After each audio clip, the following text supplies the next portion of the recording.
Hey, it's Craig. I'm really excited because I just saw this article online. You can see the headline right here about Tesla cutting prices on their cars because of the reduction in the federal tax credit. And this is a really good opportunity to show the incidence of taxes and subsidies.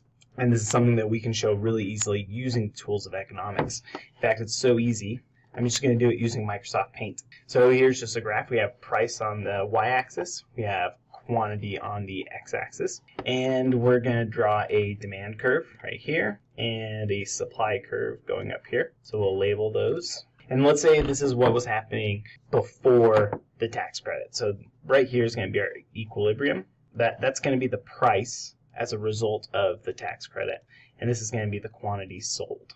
Now with the reduction in the tax credit, what's going to happen is people aren't going to be willing to pay as much for Tesla, so that's going to decrease demand. So we can draw a new demand curve with this red line.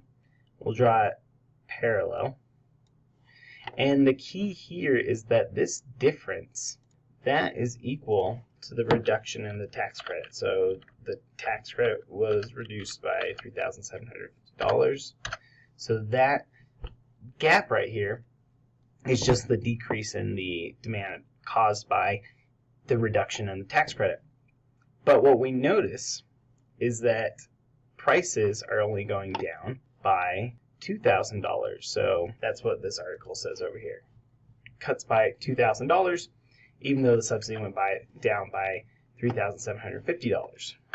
And so what's happening here is that we have downward sloping demand and we have upward sloping supply. So the full $3,750 doesn't get incorporated into the price drop. It's accounted for in the elasticity of the supply and the demand curve. And so what this is telling us is that Tesla right here was capturing about $2,000 of that subsidy, and the consumers, the Tesla buyers, they were getting the other $1,750. So the incidence of this tax credit is falling on both the consumers and the suppliers. And it looks like Tesla was consuming more of that subsidy. That tells us that Tesla's supply curve is more inelastic relative to the consumer's demand curve.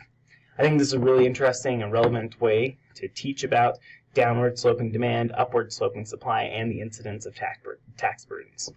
Thanks for watching.